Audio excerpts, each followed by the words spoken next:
Mateo, estamos hablando de Mateo capítulo 8. Aleluya. Entonces, justo empieza diciendo Mateo 8 de que Jesús desciende del monte. Cuando descendió Jesús del monte, viene a dar el sermón del monte y acabamos de decir de cómo el sermón del monte sigue un patrón. Desde arriba, desde el ámbito de la cabeza hasta abajo, hasta el ámbito de los pies.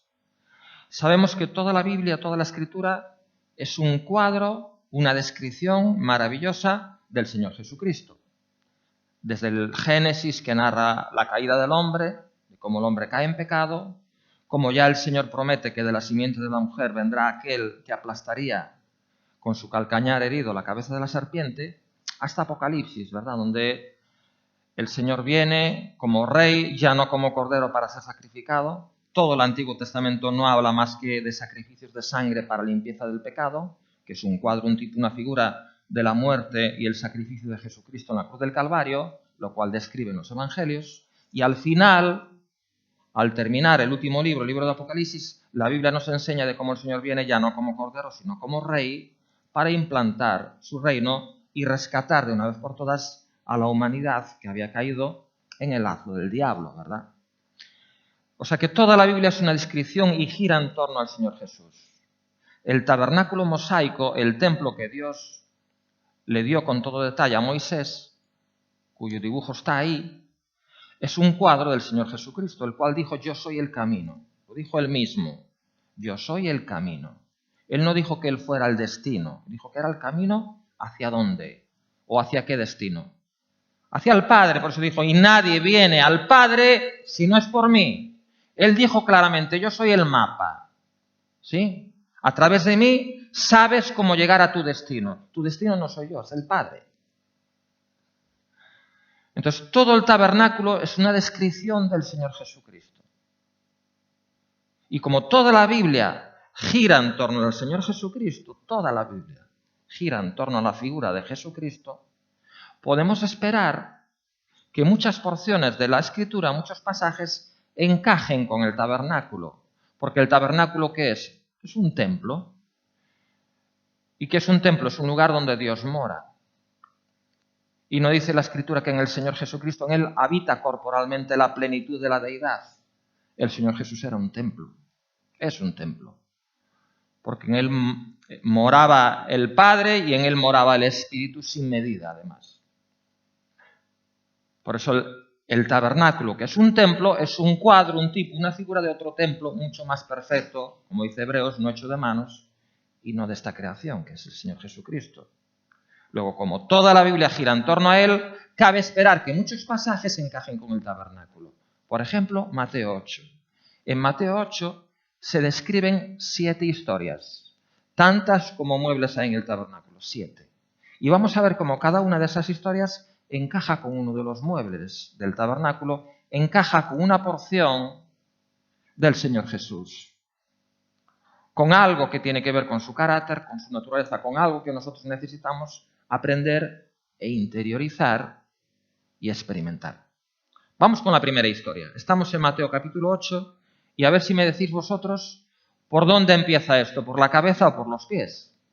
Porque el Sermón del Monte, ¿por dónde empieza? Según acabamos de decir, empieza por bienaventurados los pobres en espíritu y termina por el hombre que edifica la casa sobre la arena o sobre la roca.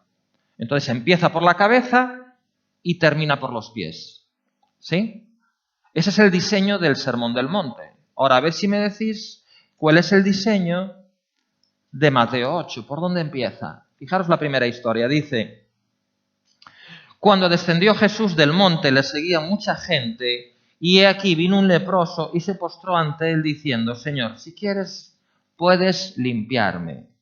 Jesús extendió la mano y le tocó diciendo: quiero, sé limpio. Y al instante su lepra desapareció. Entonces Jesús le dijo: mira, no lo digas a nadie, sino ve, muéstrate al sacerdote y presenta la ofrenda que ordenó Moisés para testimonio a ellos. Primera de las 7 historias. ¿Con qué mueble creéis que encaja? Con el altar de bronce, efectivamente. Jesús descendió del monte al valle, al lugar bajo. Y ahí vais a ver que Mateo capítulo 8 describe un camino ascendente, desde abajo, desde el ámbito de los pies, hasta arriba, hasta el ámbito de la cabeza. La primera de las 7 historias que describe Mateo 8 tiene que ver con un leproso. ¿Qué era un leproso? Algo muy habitual en aquella época. Un hombre aquejado de lepra, una de las peores enfermedades y tan contagiosas que los leprosos tenían que vivir aparte. No podían vivir mezclados con el resto de la sociedad.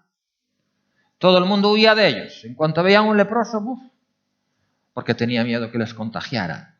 Sabemos que la lepra es un cuadro, un tipo, una figura del pecado. ¿Por qué? Porque el pecado todo lo contamina, lo mismo que la lepra. Todo lo que toca lo contamina.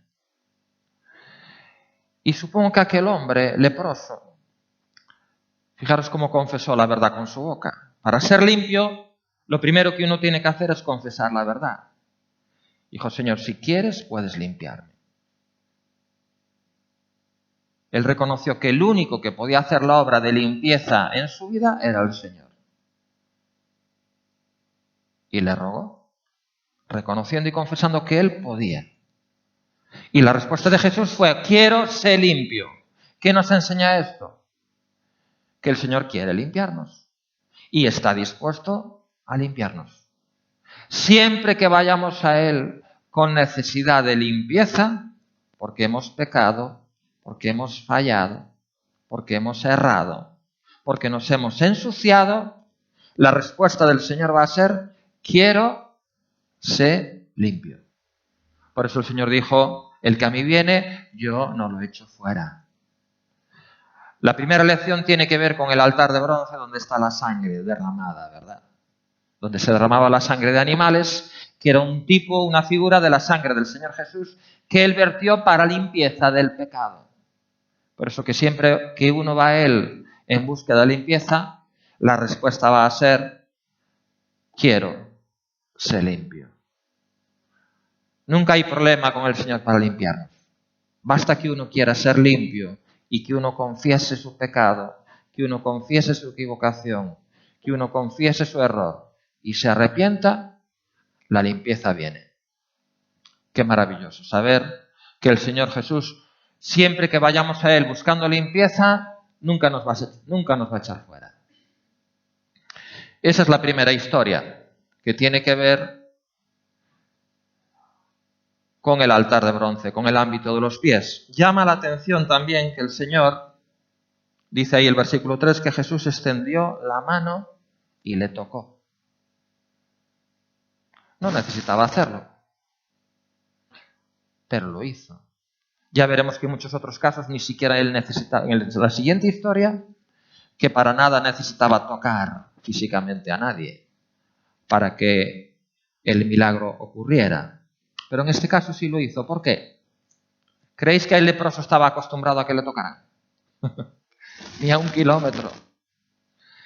Ese hombre tenía necesidad de sanidad, no nada más en su cuerpo. Seguramente había sido tan despreciado y tan marginado y tan menospreciado que tenía necesidad de sanidad también en su alma, en su corazón. Me imagino lo que sintió cuando sintió el toque de Jesús. Todo el mundo escapando de él y viene Jesús. Se acerca a él, no huye y le toca. Yo creo que eso trajo sanidad interior, no nada más a su cuerpo, a su alma. Por eso Jesús es único. Mientras todos huyen del leproso, Él se acerca y lo toca y lo limpia. Amén. Vamos con la segunda historia. La segunda historia podemos entender que va a encajar con el segundo mueble, con el lavar o el lavacro, donde está el agua que representa el bautismo. El agua que nos habla también de limpieza y nos habla de santificación. Vamos a leer la segunda historia, es muy conocida también. Entrando Jesús en Capernaum, gloria a Dios, vino a él un centurión rogándole, centurión romano, y diciendo, Señor, mi criado está postrado en casa, paralítico, gravemente atormentado. Y Jesús le dijo, yo iré y le sanaré. Y respondió el centurión y dijo, Señor, no soy digno de que entres bajo mi techo, Solamente di la palabra y mi criado sanará. Porque también yo soy hombre bajo autoridad y tengo bajo mis órdenes soldados, y digo a este ve y va, y al otro ven y viene, y a mi siervo haz esto y lo hace. Al oírlo Jesús se maravilló y dijo a los que le seguían: de cierto os digo que ni aun en Israel he hallado tanta fe. Y fijaos lo que viene a continuación, que asusta un poco. Y os digo que vendrán muchos del occidente y del oriente. Nosotros somos del occidente, ¿a que sí? Yo nací más al occidente imposible, en la costa gallega. Y el fin de semana estuve en un lugar que se llama Finisterre. ¿Sabéis por qué le llama Finisterre? Los romanos lo bautizaron Finisterre, fin de la tierra, no hay más, se acabó. Más al occidente no hay. Y dice aquí que muchos vendrían del oriente y del occidente y se sentarán con Abraham e Isaac y Jacob en el reino de los cielos. Aleluya. El Señor no va a hacer distinción, no va a hacer acepción de personas por cuestión de procedencia. Por muy al occidente que estés, de ahí va a haber gente también que se va a sentar a la mesa. Más, aquí hay una advertencia en el versículo 12, los hijos del reino serán echados a las tinieblas de afuera, allí será el lloro y el crujir de dientes. Entonces Jesús dijo al centurión: ve, y como creíste te sea hecho. Y su criado fue sano en aquella misma hora. Fijaros la advertencia del versículo 12. Los hijos del reino serán echados a las tinieblas de afuera. El Señor Jesús dijo que aquel romano y los que eran como él iban a sentarse a la mesa. Y él les iba a servir. Pero los hijos del reino iban a estar fuera. ¿Quiénes son los hijos del reino? ¿A quién se refería el Señor? ¿Y por qué hizo esa afirmación tan severa? ¿Quiénes son los hijos del reino? ¿A quién se refería el Señor? Al pueblo de Israel. La nación de Israel, que era la iglesia del Antiguo Testamento. O sea que por el hecho de ser judío, por el hecho de pertenecer a la nación de Israel, por el hecho de ser descendiente de Abraham según la carne, eso no te garantiza el reino. Por el hecho de pertenecer a una iglesia, a una organización cristiana, o congregarte en una iglesia cristiana, eso no te garantiza que vas a sentarte a la mesa en el reino. Amén. Por el hecho de haber nacido en la iglesia, o que tu familia o tus padres sean cristianos, eso no te garantiza el reino. Porque ese romano ni era judío, ni era descendiente de Abraham, ni pertenecía a la nación de Israel, y sin embargo, el Señor le dijo claramente que él y los que son como él son los candidatos a entrar en el reino. Entonces, ¿de qué se trata entonces? ¿Por qué ese romano sí y los hijos del reino no? ¿Cuál es la razón? ¿Por qué ese romano sí y los hijos del reino no? ¿Qué es lo que tenía ese romano que no tenían los hijos del reino? Fe. Muy bien. Ese romano tenía fe y muchos hijos del reino se limitan ¿a qué? A cumplir con el rito, con la ceremonia, con la tradición, con la rutina, pero no hay fe. No sé si me explico. Vamos con entonces la segunda historia tiene que ver con la limpieza que viene a través de la palabra, porque el Señor no tuvo que ir físicamente allí. El centurión lo reconoció, di la palabra y es suficiente, porque sabía que la palabra de fe tiene poder. Sabía que la palabra de fe tiene poder para limpiar y para santificar. Y eso fue lo que el centurión confesó con su boca y fue lo que ocurrió. Por eso el Señor le dijo, como creíste, te sea hecho. El bautismo por sí mismo no sirve a no ser que haya fe. A no ser que haya fe, la limpieza, uno nada más se da un baño de agua. Como mucho habrá limpieza corporal, pero para que haya limpieza espiritual, para que haya limpieza interior, tiene que haber fe en lo que uno hace. Amén. ¿Por qué fue suficiente que la palabra del Señor limpiara al siervo del centurión sin necesidad de que el Señor fuera ni hiciera más nada, ni que lo tocara, ni nada. ¿Por qué? Porque la palabra que el Señor dijo fue una palabra de fe. Amén. Esa es la diferencia. Vamos con la tercera historia.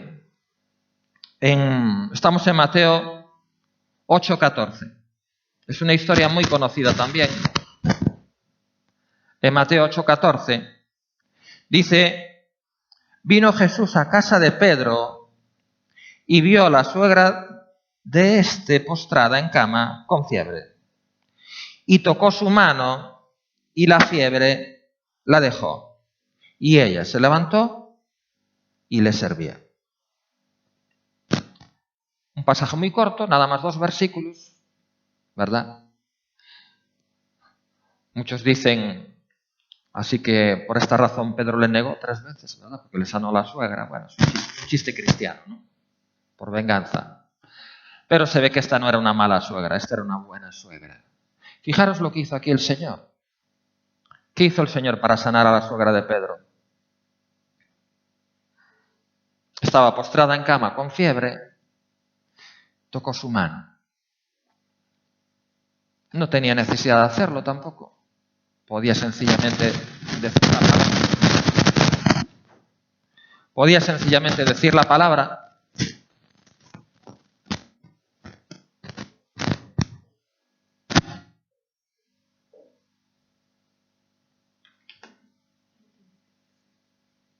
A ver, vamos a hacer. Podía tocarle la cabeza, ¿verdad? Tenía fiebre. Lo lógico es que le hubiera puesto la mano en la cabeza. Pero lo que hizo fue cogerle la mano, tocarle la mano. Cuando uno le toca la mano a alguien, está mostrando ¿qué? Afecto, afecto. Y eso pertenece al ámbito del corazón, que es donde está el altar de oro, del incienso. Seguramente lo que hizo el Señor fue respuesta a una oración. Una oración que tocó su corazón. Una oración que fue incienso grato delante de Él. Y la respuesta vino de esa manera. Por eso Jesús tocó su mano y la fiebre en el mismo momento la dejó. Dice ahí, tocó su mano y la fiebre la dejó y ella se levantó y le servía. ¿Sí? Con lo de la oración es un mundo. Porque algunos piensan que mediante la oración pueden controlar a Dios. Que Dios tiene que dar respuesta a sus oraciones cuando ellos quieren y como ellos quieren. Y no es así. Porque si fuera así, Él sería nuestro siervo. Pero Dios no es nuestro siervo. Nosotros tenemos el privilegio, si queremos, de optar a ser su siervo, de servirle a Él. Entonces, con la oración no podemos pretender demandar de Él que Él nos dé lo que nosotros queremos y cuando nos queremos. Nosotros rogamos. Y luego Dios nos pone ahí en la sala de espera a esperar. Si Él quiere hacerlo, de la manera en que Él quiera hacerlo y cuando Él quiera hacerlo. Y cuando Él quiera hacerlo, en su tiempo. Y a veces dice no. Como nosotros, cuando tenemos potestad, no siempre decimos que sí, a veces decimos que no. O siempre decimos que sí. Tú piensa en aquel ámbito en que tengas autoridad. Sea en el ámbito familiar o laboral o el ámbito que sea. ¿Siempre dices que sí? ¿A que no? A veces dices que no. ¿Por qué? Porque no te parece adecuado o conveniente lo que te están pidiendo. Viene un empleado, te pide, ¿puedo ir? No. Este fin de semana no te puedes ir, tenemos mucho trabajo. No. ¿Puedo ir hasta las 3 de la mañana? Viene el hijo, no. No me parece prudente. Pero a veces uno dice que no. Y con Dios pasa igual. Sin embargo, otras veces el Señor contesta así, como ocurrió en este caso. Porque la oración tocó su corazón y la respuesta vino mostrando el afecto al tocar su mano. Vamos a la siguiente historia. ¿Qué encaja con el siguiente mueble? ¿Cuál es el siguiente mueble? Es la mesa de los panes. La mesa de los 12 panes puestos en 2 pilas de 6. 6 cada uno. Entonces vamos a ver en Mateo 8:18 la siguiente historia, que el Señor relata, curiosamente, en dos aspectos. Fijaros bien, en Mateo 8:18. Dice, viéndose Jesús rodeado de mucha gente, mandó pasar al otro lado y vino un escriba y le dijo, Maestro, te seguiré a donde quiera que vayas. Jesús le dijo, las zorras tienen guaridas y las aves del cielo nidos, mas el Hijo del Hombre no tiene donde recostar su cabeza. Otro aspecto de la misma historia. La otra pila, digámoslo así. Otro de sus discípulos le dijo, Señor, permíteme que vaya primero y entierre a mi padre. Y Jesús le dijo, sígueme, deja que los muertos entierren a sus muertos. Bueno, esto tiene que ver con los que querían seguir a Jesús. Primero un escriba, parecía muy decidido, le dijo, te seguiré donde quiera que vayas. Pero el Señor Jesús posiblemente discernió que el hombre estaba siendo guiado por sus emociones y no estaba pensando las cosas con la cabeza fría. Por eso le dijo claramente cuál era el costo que implicaba su decisión, cuál era el costo que iba a tener que pagar. ¿Qué le dijo? Que las aves tienen guaridas, las aves tienen nidos, las zorras tienen guaridas, pero él no tenía donde recostar su cabeza. No tenía donde recostar su cabeza. Me acuerdo del discípulo amado Juan. Juan sí tenía donde recostar su cabeza. ¿Sabéis dónde la recostaba? ¿Dónde recostaba el apóstol Juan su cabeza? En el pecho de Jesús. Ahí ese era el lugar de descanso para él. La Biblia dice como él, el discípulo amado, recostaba su cabeza en el pecho de Jesús. Pero Jesús no tenía nadie. Ningún sitio, ningún lugar físico, ninguna persona donde él pudiera recostar su cabeza. ¿La cabeza de qué habla? La cabeza habla de control, de gobierno. En la cabeza es donde reside el gobierno. Sí. Su cabeza habla de su gobierno, pero él no tenía dónde descansar, dónde apoyar su cabeza. Dónde descansar su gobierno, en definitiva. Dónde apoyarse. No en vano dice la Escritura que los ojos del Señor contemplan toda la tierra, buscando a alguien donde Él pueda recostar su cabeza, a alguien en quien Él pueda apoyarse. La cabeza habla de gobierno, la cabeza es la que manda, a alguien donde Él pueda recostar su cabeza. Ahora, la cabeza del Señor estuvo coronada de espinas, y las espinas nos hablan de sufrimiento. Aceptar que el Señor pueda recostar su cabeza implica aceptar también sus espinas. Eso va a traer sufrimiento. Y eso fue el costo que el Señor claramente le dijo a ese escriba. ¿Quieres seguirme? Seguirme implica aceptar que yo sea el que mande. Porque me vas a seguir a mí, entonces vas a hacer lo que yo te diga. No vas a ir por donde tú quieras, vas a ir por donde el camino que yo marque, porque tú vas a seguirlo a Él. Entonces vas a aceptar mi cabeza.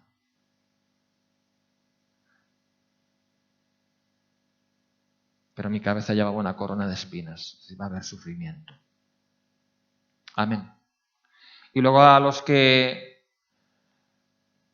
otros que le dijo en el versículo 21, permíteme que vaya primero y entierre a mi padre. La respuesta de Jesús fue tremenda. Sígueme y deja que los muertos entierren a sus muertos. Sígueme y deja que los muertos entierren a sus muertos. ¿Cómo ve el Señor a aquellos que no le siguen a Él? Dijo, tú sígueme.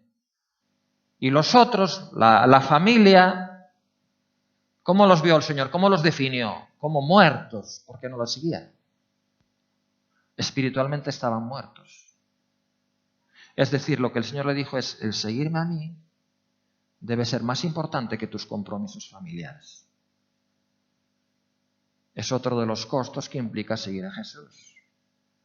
Que los compromisos familiares, inmediatamente, si aceptamos que Él recueste su cabeza sobre nuestra vida, su autoridad, su gobierno, eso va a traer sufrimiento. Seguramente la familia natural es la primera que nos va a traer sufrimiento. Pero los compromisos familiares, inmediatamente, si uno está dispuesto a seguir a Jesús, pasan a segundo plano. Lo primero, seguirlo a Él. Es una lección muy importante y que encaja con la mesa de los panes. Y vamos por último a leer las dos últimas historias que encajan con el arca y con el propiciatorio. Vamos a Mateo 8, capítulo 23. Vamos a Mateo 8, 23. ¿Estamos ahí? Mateo 8, 23. Dice, y entrando él en la barca, sus discípulos le siguieron, y he aquí que se levantó en el mar una tempestad tan grande que las olas cubrían la barca, pero él dormía. Y vinieron sus discípulos y le despertaron diciendo, Señor, sálvanos que perecemos. Y él les dijo, ¿por qué teméis, hombres de poca fe?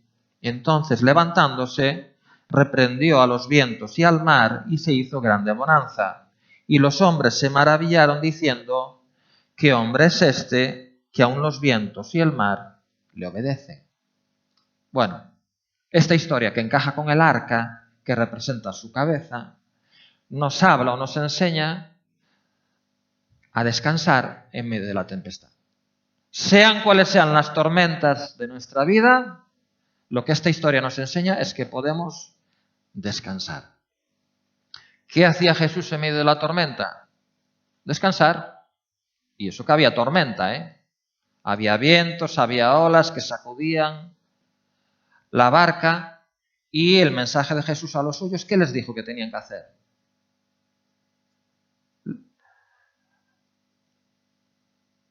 En el versículo 26, ¿por qué teméis?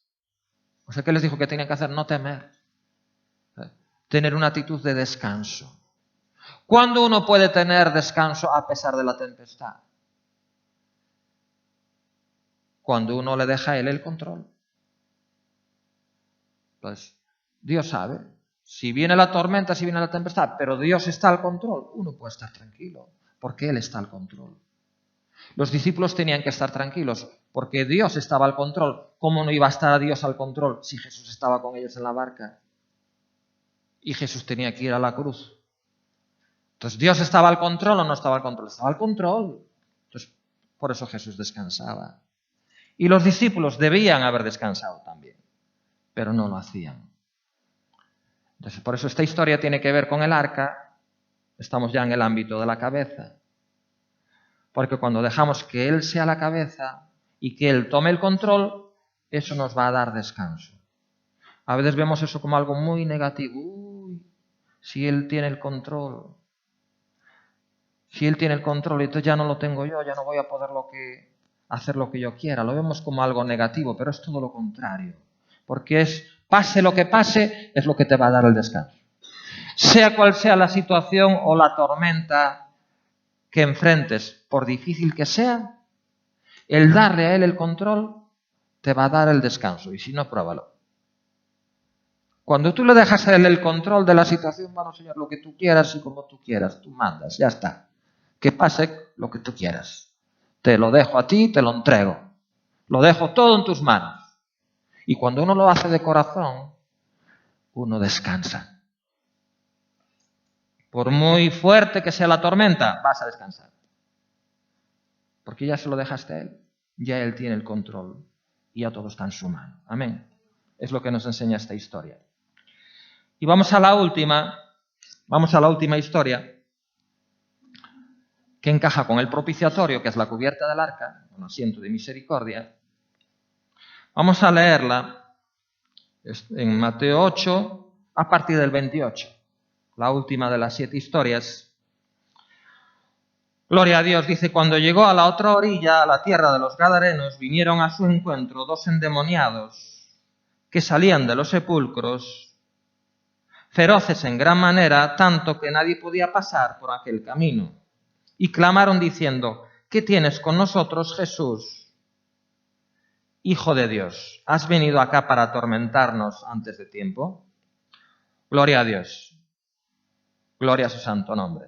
Entonces estaba paciendo lejos de ellos un hato de muchos cerdos. Y los demonios les rogaron diciendo, si nos echas fuera, permítenos ir a aquel hato de cerdos. Él les dijo, id. Y ellos salieron y se fueron a aquel hato de cerdos, y he aquí todo el hato de cerdos se precipitó en el mar por un despeñadero y perecieron en las aguas. Y los que los apacentaban huyeron y vinieron a la ciudad, contaron todas las cosas y lo que había pasado con los endemoniados. Y toda la ciudad salió al encuentro de Jesús, y cuando le vieron, le rogaron que se fuera de sus contornos. No lo quisieron. Eso a mí me recuerda la última de las 7 iglesias. Las 7 iglesias también encajan con los 7 muebles. Y la última, la que encaja con el propiciatorio, es la Odisea. Y sabemos que en la iglesia de la Odisea dice el Señor, estoy a la puerta y llamo. Está fuera. ¿Por qué está fuera de la iglesia de la Odisea? Porque se le echó fuera. Él no quiere estar fuera. De hecho, está pidiendo que le dejen entrar a su iglesia, a la iglesia que él compró a precio de sangre. ¿Y por qué en este caso, en esta historia, la gente no quería a Jesús dentro, lo quería fuera? No lo querían dentro de su ciudad, no lo querían dentro de su casa, no lo querían en su familia, ni en su lugar de trabajo, ni en su iglesia, ni en su templo. No lo querían fuera. ¿Por qué razón? ¿Por qué razón querían a Jesús fuera y no dentro? ¿Por qué razón la iglesia de la Odisea prefiere tener a Jesús fuera antes que dentro? Curiosamente es la iglesia actual. Dios nos ayude. Es el periodo actual de la iglesia. ¿Por qué fuera mejor que dentro? Hubo sanidad. Había 2 endemoniados que fueron liberados. Hubo liberación.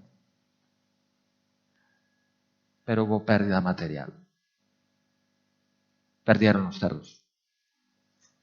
Aquellos alimentaban puercos como el hijo pródigo. ¿Os acordáis cuando el hijo pródigo se apartó del padre? Acabó en una pocilga alimentando puercos. Era lo que hacía la gente de ese lugar. Alimentaban puercos.